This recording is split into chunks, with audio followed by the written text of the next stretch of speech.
నమస్తే, నేను మీ Jagadish. Welcome to Air Logics. మన ఛానల్ సంబంధించి ఎయిర్ లాజిక్స్ సంబంధించి ప్రతినిత్యం దీనికి అప్డేట్ ఇన్ఫర్మేషన్ ఇస్తుంటారు కాబట్టి యూట్యూబ్ ఛానల్ మరియు అదే విధంగా దీనికి సంబంధించినటువంటి ప్లే స్టోర్ లో డౌన్లోడ్ చేసుకోండి. ఎయిర్ లాజిక్స్ సంబంధించి మీకు నిరంతరంగా అప్డేట్ ఇస్తూ నేను ప్రయత్నం చేస్తాను. నేను బయోసైన్స్ ఫ్యాకల్టీ జగదీష్ను. సో మనకు టెట్ డిఎస్కి సంబంధించి బయోసైన్స్ కొంత వరకు ఎటువంటి ముఖ్యమైనటువంటి అంశాలు నేను ప్రజెంటేషన్ చేసే ప్రయత్నం చేస్తాను. ఈ జీవశాస్త్రంలో మనకు ఏవేవి ఇంపార్టెంట్ అనేటటువంటి విషయాలు చెప్పే ప్రయత్నం చేస్తాను. ఓకే, ఈ జీవశాస్త్రం సంబంధించి మీకు ముఖ్యంగా మనకు తెలుసుకున్నట్లయితే విటమిన్లు అనేటువంటి టాపిక్ చాలా ఇంపార్టెంట్ తెలుసుకోండి. నెక్స్ట్ వచ్చేస్తే మనకు రెండో వచ్చేస్తే వివిధ వ్యాధుల గురించి వెరీ వెరీ ఇంపార్టెంట్ అనేటువంటి విషయాన్ని కూడా తెలుసుకోండి. వీటి నుండి మనకు బిట్టు మిస్ కావడానికి ఛాన్సెస్ లేవు. నెక్స్ట్ వచ్చేసి మనకు వీటితో పాటు వివిధ అధ్యయన శాస్త్రాలు ఈ దానికి సంబంధించి వీరు కూడా చాలా ఇంపార్టెంట్ అని చెప్పుకోవచ్చు మన టెట్ డిఎస్సిలో సంబంధించి. ఓకే, ఈ యొక్క మూడు అంశాలు మనకు ప్రతి టెట్లో కానీ ఈ మూడు అంశాల నుంచి గ్యారెంటీగా మనకు క్వశ్చన్స్ వస్తూ ఉంటాయి. సో ఇప్పుడు మనము వైటమిన్స్ అదే విధంగా వివిధ వ్యాధులు వివిధ అధ్యయనాల గురించి మనం తెలుసుకునే ప్రయత్నం చేద్దాం. సో ఇప్పుడు వివిధ అధ్యయనాల శాస్త్రాల గురించి మనం తెలుసుకునే ప్రయత్నం చేద్దాం. అది మీకు already 8th class biological science లో ఇవి ఉంటాయి. మీ అందరికీ ఒకసారి మనం పుస్తకాలు రిపిటేషన్ చేస్తుంటే మనకు తెలుస్తుంటాయి. చూడండి, వివిధ అధ్యయన శాస్త్రాలు అంటే చూడండి, మనిషికి సంబంధించి అవయవాలను పూర్తిగా మనము ఒకసారి క్లారిటీగా తెలుసుకోవాలి. మనిషికి సంబంధించి వివిధ అవయవాలు ఏ విధంగా వేటిని ఏ పేరుతో పిలుస్తారు అన్నటువంటి అధ్యయన శాస్త్రాల గురించి తెలుసుకుంటే ఫస్ట్ మనకు బ్రెయిన్ ఉంటుంది. సో దీన్ని మనము మెదడు అంటాం. సో ఈ మెదడుకు సంబంధించినటువంటి అధ్యయన శాస్త్రాన్ని మనం ఫ్రీనాలజీ అంటారు. ఓకేనా, బాగా ఆలోచించండి. మనం ఎక్కడికి వస్తున్నాం? మెదడుకు సంబంధించినటువంటి అధ్యయన శాస్త్రాన్ని మనం ఏమంటారు? ఫ్రీనాలజీ అంటారు. ఓకేనా, మెదడుకు సంబంధించినటువంటి అధ్యయన శాస్త్రాన్ని ఏమంటారు? ఫ్రీనాలజీ అంటారు. సో నెక్స్ట్ వచ్చేస్తే మనం మెదడు పైన మనకు వెంట్రుకలు ఉన్నాయి. సో ఈ వెంట్రుకలకు సంబంధించినటువంటి అధ్యయన శాస్త్రాన్ని మనము ట్రైకాలజీ అంటారు. ఓకే, వెంట్రుకలకు సంబంధించినటువంటి అధ్యయన శాస్త్రాన్ని ఏమంటారు? ట్రైకాలజీ అంటారు. సో మెదడు అయింది, అదే విధంగా వెంట్రుకలు అయింది. తర్వాత ఇక్కడ చూడండి, మళ్ళా నెక్స్ట్ వచ్చేస్తే మనకు చూడండి, తర్వాత మనకు దీనికి సంబంధించిన తర్వాత మనకు చెవులు ఉన్నాయి. అవునా కాదా? చెవులు ఉన్నాయి. చెవులకు సంబంధించిన అధ్యయన శాస్త్రాన్ని మనము ఓటాలజీ అంటారు. ఏమంటారు? చెవులకు సంబంధించిన అధ్యయన శాస్త్రాన్ని ఓటాలజీ అంటారు. సో అదే విధంగా మనకు ముక్కు, చెవి,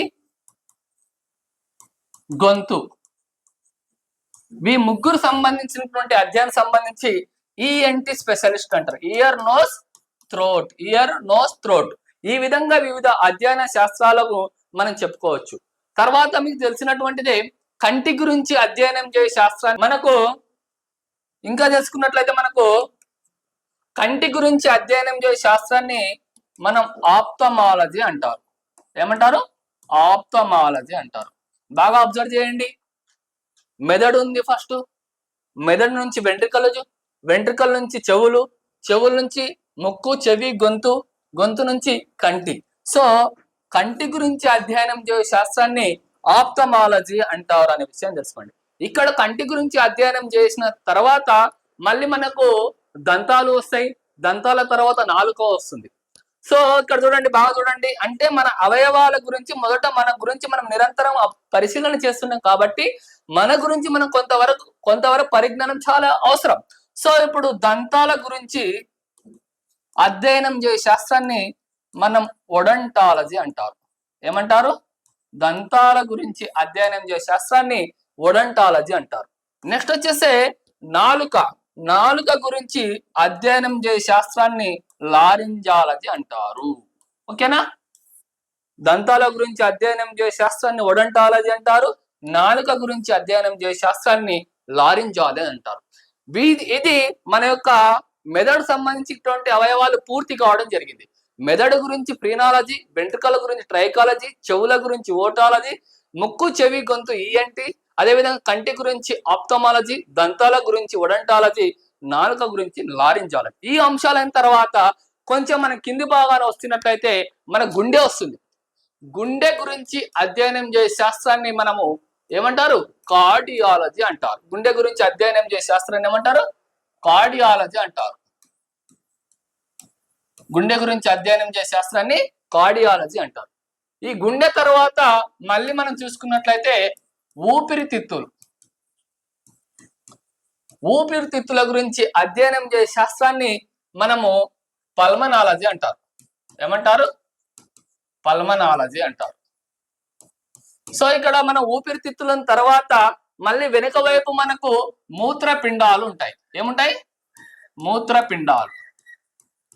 ఈ మూత్రపిండాల గురించి అధ్యయనం చేసే శాస్త్రాన్ని మనము నెఫ్రాలజీ అంటారు.